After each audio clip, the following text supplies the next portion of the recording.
Hello everyone, welcome back to my channel. इस video में आप princess cut boat neck blouse की cutting, front part की cutting देखेंगे।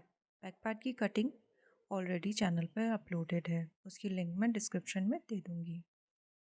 तो यहाँ पे मैंने 1 इंच नीचे से एक्स्ट्रा लिया है, जो कि आगे बताऊँगी क्यों लिया है।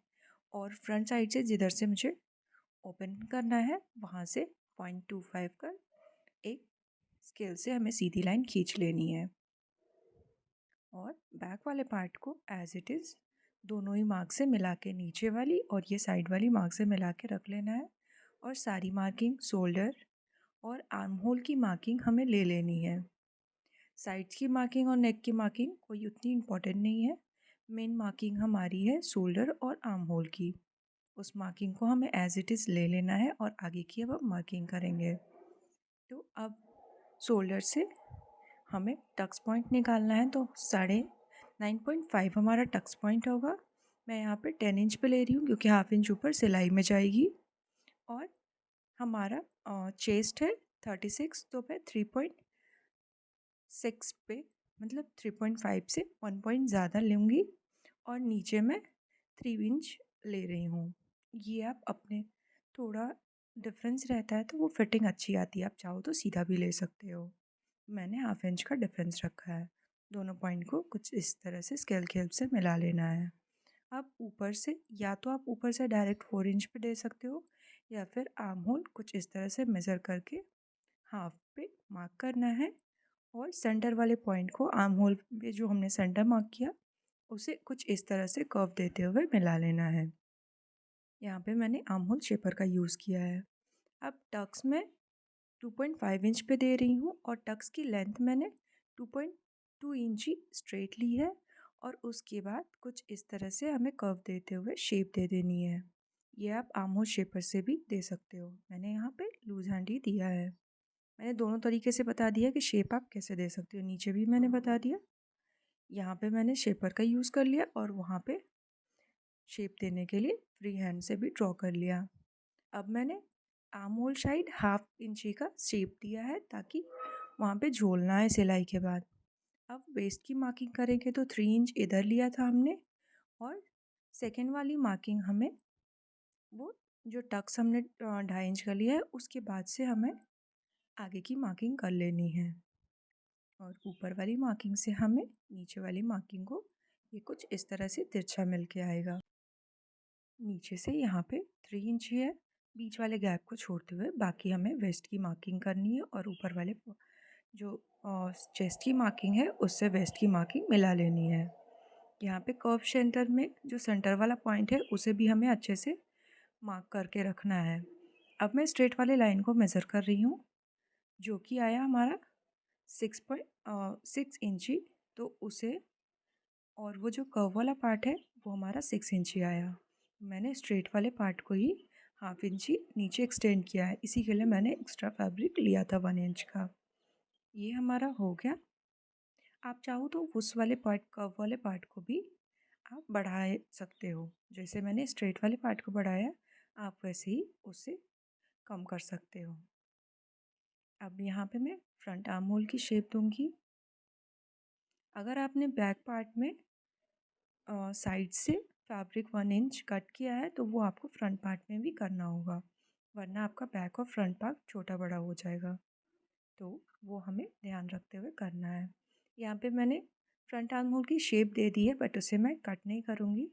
उसे जब प्रिंसेस कट की स्टिचिंग करूँगी उस टाइम कट करूँगी। तो अब मैं नेक की मार्किंग कर लेती हूँ। नेक डेप्थ में यहाँ पे 3.5 इंच ही लूँगी और विड्थ यहाँ पे 4 इंच है, जो बैक पार्ट का मैंने ऑलरेडी लिया हुआ है, तो वो मैंने मेज़र करके नहीं दिखाया है। यहाँ पे वापस से मैंने आर्म होल शेपर का यूज़ किया है राउंड देने के लिए। आप फिर से वही बात मैं बोलूँगी कि आप अपने से फ्री हैंड ड्रॉ कर सकते हो और इसकी कटिंग हमें एज इट इज़ कर लेनी है। यहाँ पे मैंने सिलाई मार्जिन ऑलरेडी लिया हुआ है। आप अगर ऐसे नहीं ले सकते, आपको ऐसे प्रॉब्लम आती है, तो आप पहले ये सेम मार्किंग पेपर पे कर सकते हो और सेंटर वाली तरफ से आप एक्स्ट्रा सिलाई मार्जिन दोनों ही पार्ट में ले लोगे तो सेम यही आएगी सिलने के बाद। चलिए अब हम पार्ट्स को ज्वाइन करते हैं। पहले दोनों ही के एक एक पार्ट को हमें ले लेना है। और जब भी प्रिंसेस कट की स्टिचिंग करें तो कोशिश करें कि सेंटर वाले पार्ट को अच्छे से मार्क करते हुए करें, क्योंकि जो भी छोटा बड़ा सेंटर वाला पार्ट अगर ऊपर नीचे होता है तो वो आपकी शेप को गड़बड़ कर देगा। तो उस वाले पार्ट को हमें ध्यान में रखते हुए सिलाई करनी है। ऊपर या नीचे थोड़ा बहुत झूल आता है तो वो हम कट करके निकाल सकते हैं।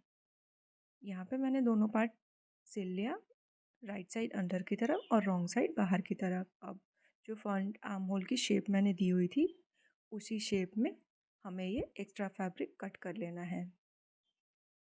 प्रिंसेस कट की जब हम स्टिचिंग करते हैं तो थोड़ा सा फैब्रिक ऊपर नीचे आता है। ये हमारा हो गया। अब हम इसकी नेक की स्टिचिंग करेंगे। तो नेक हम जैसे नॉर्मल कुर्ती में बनाते हैं सेम शेप में कट करके 1 इंच का मैंने वैसे ही मार्क किया हुआ है। कुछ इस तरह से रखते हुए मैंने मार्किंग कर ली है और 1 इंच एक्स्ट्रा लेते हुए कट कर लिया है।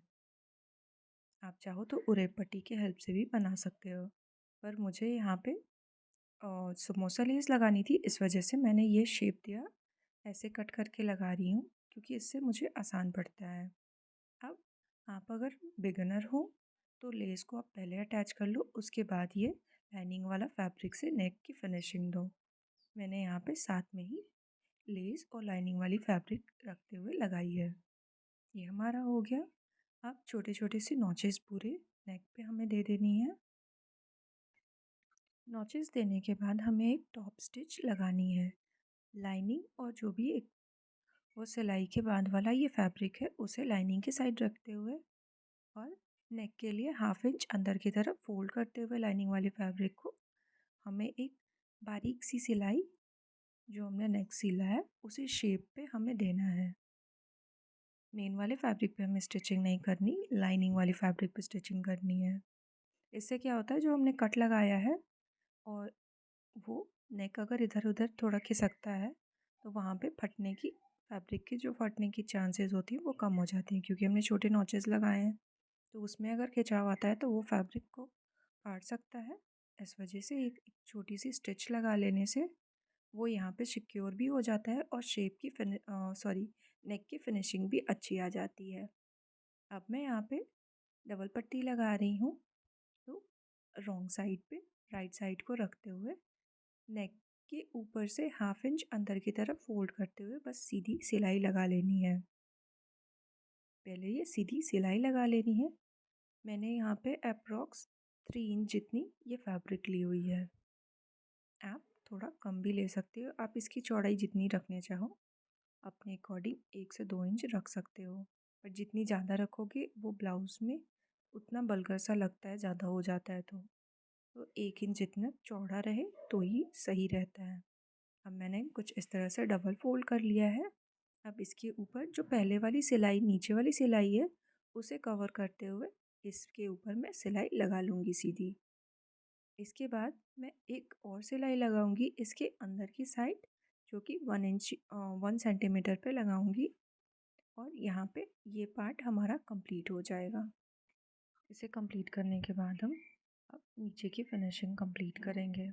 तो उसके लिए मैंने 1.5 इंच जितनी की चौड़ी पट्टी ली हुई है। इसे 1/2 इंच जितना अंदर की तरफ फोल्ड करते हुए कुछ इस तरह से हमें सिलाई लगा लेनी है। उसके बाद मैंने डबल फोल्ड करके सिलाई लगा ली है। अब हम दूसरे वाले पार्ट को देखते हैं जिसमें कि आई के लिए पट्टी लगाएंगे। इसके लिए हमें सिंगल पट्टी लगानी होती है। इसकी चौड़ाई मैंने 1.5 इंच ली हुई है। इसे भी सेम उसी तरीके से लगाना है, ऊपर से 1/2 इंच जितना अपने अंदर की तरफ फोल्ड करते हुए सीधी सिलाई लगा लेनी है और उसके बाद उसे डबल फोल्ड करके एक और सिलाई लगा लेनी है। नीचे वाली पट्टी को भी ऐड करने का सेम ही तरीका है। 1/2 इंच अंदर की तरफ फोल्ड करते हुए आई पट्टी वाली तरफ से हमें स्टिचिंग लगा लेनी है और फिर इसे खोलते हुए कुछ इस तरह से लाइनिंग वाली फैब्रिक को डबल फोल्ड करते हुए इसके ऊपर एक स्टिच लगा लेना है। इससे ये होता है जब आप तुरपाई करो या स्टिच करो तो वो फैब्रिक ना हमारा कुछ मूव नहीं करता है, बहुत ही आराम से और फिनिशिंग के साथ हमारी सारी सिलाई लग के तैयार हो जाती है। ये हमारा हो गया। अब हम इसे शोल्डर टू शोल्डर ज्वाइन कर देंगे बैक वाले पार्ट से और उसके बाद मैं आपको दिखाती हूँ इसका फाइनल लुक। वीडियो अच्छी लगी हो तो लाइक शेयर एंड सब्सक्राइब। ये रहा इसका final look. Thanks for watching.